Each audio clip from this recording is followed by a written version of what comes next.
X मुस्लिम पदयात्रा है उसका आरंभ जो है शुरू हो चुका है और यहाँ पे तमाम एक्स मुस्लिम मौजूद हैं। आपका जो एक्स मुस्लिम पदयात्रा निकाल रहे हैं इसका उद्देश्य क्या है? समाज में क्या आप मैसेज देना चाहते हैं? देखिए, समाज में यही मैसेज देना चाहते हैं, जो इस्लाम छोड़ देते हैं, जो मुर्तद हो जाते हैं, कम से कम उनको भी जीने का अधिकार है। ये मेरा अपना शहर है बिजनौर और मैं यही पास में रहने वाला हूँ, लेकिन मेरे ऊपर इतना दबाव कि मैं अपने कभी घर नहीं जा सकता, वरना दिया जाऊंगा। ये आखिर इस्लाम छोड़ने की सजा क्यों और कब तक ऐसा होता रहेगा? तमाम ऐसे सवाल है कि एक्स मुस्लिम जो होते हैं क्या वो अपना मजहब छोड़ देते हैं इसलिए एक्स लगा देते हैं या अपने मजहब में ही रहते हैं, बस उनको इस्लाम में कुछ चीजें सही नहीं लगती इसलिए अपने नाम के आगे एक्स लगा लेते हैं? इस्लाम में बहुत सारी चीजें हैं जो मानवता के खिलाफ हैं। हम ये नहीं कहते आप एक्स मुस्लिम बन जाइए, हम तो ये कहते हैं इस्लाम को रिफॉर्म कर लीजिए, वक्त के हिसाब से, जमाने के हिसाब से इस्लाम को बदल लीजिए। हमारा कहना तो यही है। 21वीं सदी में इस्लाम कैसा है, पहले कैसा था, जो आप चाहते हैं कि बदलाव हो उसमें? देखिए, उस वक्त की वो जरूरत हो सकती है, उस वक्त की वो चीजें हो सकती है, लेकिन अभी तो उस चीज की जरूरत नहीं है ना। अभी तो उस चीज की जरूरत नहीं है। जैसे बहुत सारी चीजें, आप सपोज एग्जांपल एक चीज ले लीजिए, लेकिन अब जब डॉक्टर बता देता है तुरंत ही, तो ये चीज खत्म होनी चाहिए, नहीं खत्म होनी चाहिए। ये मैंने एक उदाहरण दिया है भाई, जैसे हिंदू, कोई सिख, कोई जैन, बौद्ध अगर छोड़ देता है अपना धर्म, कोई मजहब, कोई पंथ, तो उसको मारा नहीं जाता, नाराज होगा, हल्के फुल्के अलग है घर वाले। मगर यहाँ तो इस्लाम को छोड़ने की सजा ही मौत है। आपको ऐसा लगता है कि अगर आपकी विचारधारा इस्लामिक लोगों से मैच नहीं होती, मेल नहीं खाती, तो आपकी जान को खतरा है, जैसे सलीम वास्तिक की जान को खतरा हुआ था? आपने फॉर एग्जाम्पल देख लिया सलीम भाई के लिए। यहाँ तो इस्लाम जो छोड़ दे, कुरान तो खास तौर से ये कह रहा है सूरह तौबा की 23वीं आयत में कि ए ईमान वालो, तुम्हारे माँ बाप, भाई बहन वगैरह वगैरह जो खून के रिश्ते हैं सगे, ये दीन की जगह कुफर को तरजीह देने लगे तो तुम इनसे दोस्ती ना रखो। और इस आयत ने मेरा घर परिवार सब कुछ छीन लिया। आप ये यात्रा बिजनौर से कहाँ तक जा रही है और इस यात्रा का भी उद्देश्य क्या है? ये यात्रा बिजनौर से हम हरिद्वार तक जा रहे हैं और इस यात्रा का उद्देश्य यही है, लोगों के अंदर एक जागरूकता है, हमारे एक्स मुस्लिम भाइयों के अंदर से डर निकले। आपका क्या नाम हुआ? राहुल चौहान। कहाँ से है राहुल? आप यहीं से हैं या बिजनौर से हूँ। बिजनौर से? आज इस यात्रा में शामिल क्यों हुए हैं राहुल आप? हमें अपने भाइयों के साथ खड़ा होना है, जो हमारे हिंदू धर्म में आ रहे हैं, इनको इनके साथ कंधे से कंधा मिला के खड़ा होना है। तो आज इस पद यात्रा से आप मैसेज क्या देना चाहते हैं समाज में?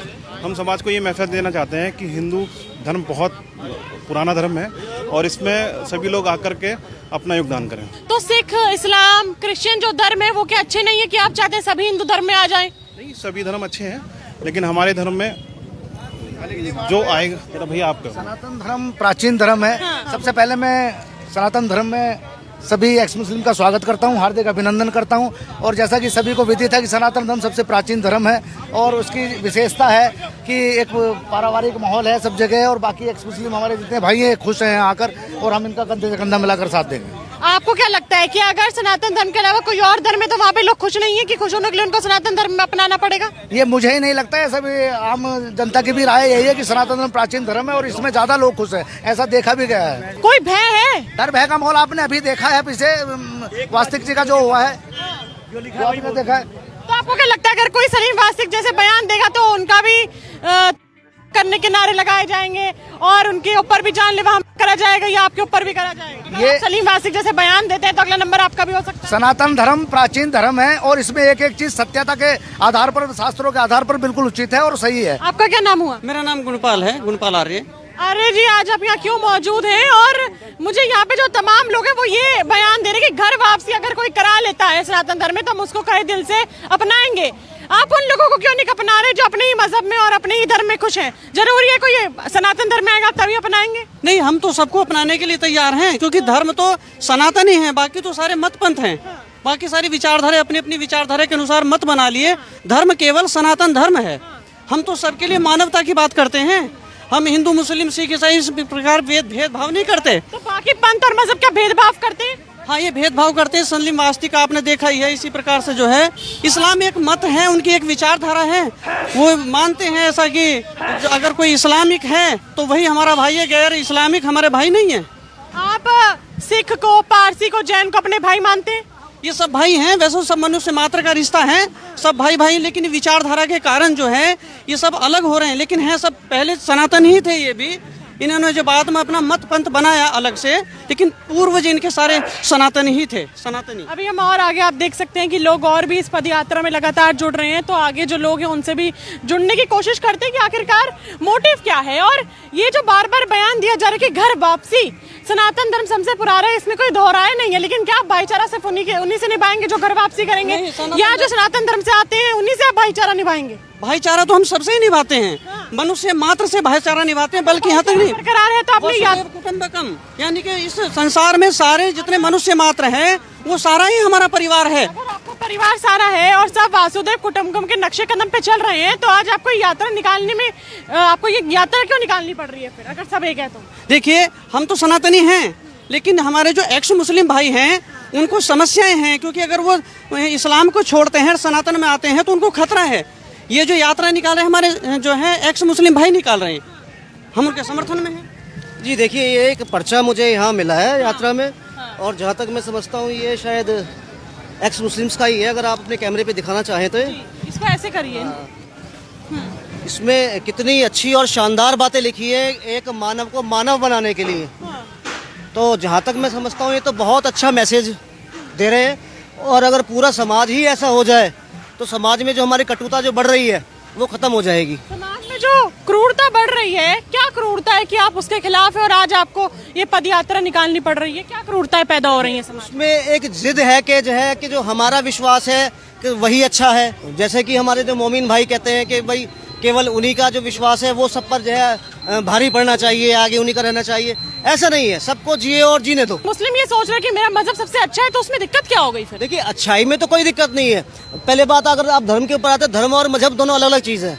धर्म होती है ड्यूटी, जैसे आपके धर्म है जलना, टीचर का धर्म है पढ़ाना, स्टूडेंट का धर्म है पढ़ना। तो मजहब की क्या ड्यूटी? मजहब तो अलग है, वो मत मतांतर में आता है कि मैं अपने परमेश्वर को किस रूप में देखता हूँ, वो है। ठीक जी। तो हमारे यहाँ तो पहले ही खुला हुआ कॉन्सेप्ट है सनातन में। तो मोमिन भाइयों को चाहिए कि भाई आप सेकुलर देश में रहते हैं और आप हमारे ही भाई हैं, कहीं और से बाहर से तो आए नहीं। आज भी हम देखते हैं मूले का जाट, मूले गुजर, मूले त्यागी, ठीक है, तो हमारे में से निकले, ये हमारे भाई तो हैं, उस वक्त पर रहे, ठीक है, पर उनको ऐसा कट्टर नहीं होना चाहिए। आप इस्लाम के विरोध में या इस्लाम में कुछ लोगों के विरोध में हैं? नहीं, जो कुरीतियाँ हैं उनके विरोध में है, जो काफिर फोबिया है उसके विरोध में है। काफिर फोबिया नहीं होना चाहिए, जियो और जीने दो।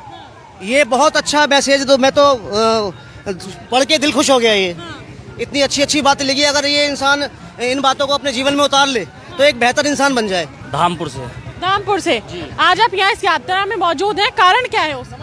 ये जो ये यात्रा निकल रही है, ये सनातनी यात्रा है, तो इसी में जो सनातनी यात्रा है या फिर एक्स मुस्लिम पद यात्रा है, दोनों में फर्क होता है? जी, ये एक्स मुस्लिम यात्रा है। जो लोग वापिस हुए हैं तो उस उद्देश्य से यात्रा निकल रही है। घर वापसी से क्या समझते हैं? क्योंकि आपने बोला ना कि बहुत लोगों ने घर वापसी करी है, हम अपने धर्म में वापस आए, मतलब क्या है घर वापसी का? क्या हुआ? बोले घर वापसी का मतलब क्या है भाई साहब? घर वापसी का मतलब बहन जी ये है, अब जो भूले भुटके हमारे भाई थे वो चले गए थे, इस्लामीकरण कर लिया तो उन्होंने दबाव में आकर के, तो आज वे अपनी स्वेच्छा से धर्म परिवर्तन करें, अपने घर में आ रहे हैं, वापस आ रहे हैं, तो इनका हम स्वागत करते हैं, क्योंकि ये सब हमारे भाई थे। भारत में जितना भी मुसलमान है ये सब हम, वैसे तो सारी दुनिया में ही, क्योंकि 1400 वर्ष पहले दुनिया में इस्लाम नहीं था कहीं भी। 1400 वर्ष पहले दुनिया में इस्लाम नहीं था, सब आर्य थे, हिंदू थे, सनातनी थे, क्योंकि हमारा धर्म जो है सत्य सनातन वैदिक धर्म है, और वैदिक धर्म, सत्य सनातन वैदिक धर्म मानवता की बात करता है, वसुधैव कुटुंब की बात करता है, और जियो और जीने की बात करता है। आप महाकुंभ मेले में गए थे डुबकी लगाने? नहीं, मैं नहीं गया था उसमें। आप बहुत पावन अवसर था वो। मोनालिसा का नाम सुना है आपने? ये बकवासबाजी थी, मोनालिसा कुछ नहीं थी, वे तो हैं उसने। तो वो तो कह रही है कि मैं प्रेम करती हूँ और संविधान मुझे अधिकार देता है कि मैं कहीं भी जाके शादी करूँ। देखो, एक लोग ये कहते हैं, नारा दे रखा लोगों ने कि हिंदू मुस्लिम सिख ईसाई आपस में है भाई भाई। भाई तो अपनी बहन के भी नहीं है, सच्चाई तो ये है, क्योंकि भाई शादी कर लेते हैं। और फरमान के रिश्ते को ना लव जिहाद का रुख दे दिया है, आप सहमत हैं उससे? हम नहीं सहमत इससे। मतलब क्या? बिल्कुल, हम ये जो लव जिहाद, नहीं, मेरे कहने का मतलब है मोनालिसा और फरमान ने शादी रचाई है, लेकिन अब उनको इनकी शादी को कहा जा रहा है कि लव जिहाद है, तो सहमत हैं कि उनकी शादी को लव जिहाद का नाम दिया जा रहा है?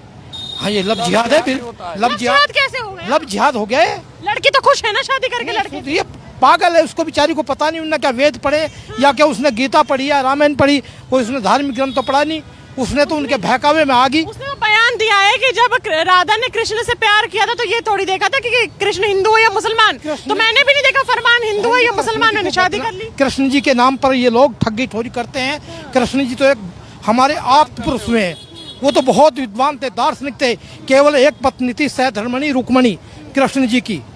ये तो बकवासबाजी है। 16,000 योगी राज कृष्ण थे, एक पत्नी थी, एक लड़का था जिसका नाम था प्रद्युमन। तो योगी कृष्ण को स्वामी दयानंद जी ने अपनी कलम से आप्त पुरुष लिखा है कि योगी राज कृष्ण के जीवन में कोई कुटेव नहीं था, और ये योगी राज कृष्ण को कोड़ करके उनको बदनाम करना चाहते हैं हमारे महापुरुषों को। अभी हम और जुड़ेंगे और ये जो पद यात्रा निकल रही है इसमें और भी जो लोग जुड़ेंगे, इनके क्या मुद्दे हैं हम आप तक पहुंचाएंगे। अभी तक के लिए बने रहिए हमारे साथ, आगे और भी मैं आपको खबरें पहुंचाऊंगी कि इस पद यात्रा में और क्या होने वाला है और ये क्या मुद्दे सामने लेके आने वाले हैं, और ये यात्रा जो बिजनौर से हरिद्वार जा रही है इसमें और क्या क्या होगा। अभी के लिए बने रहिए वो न्यूज़ के साथ। मैं यशस्वी शर्मा, धन्यवाद।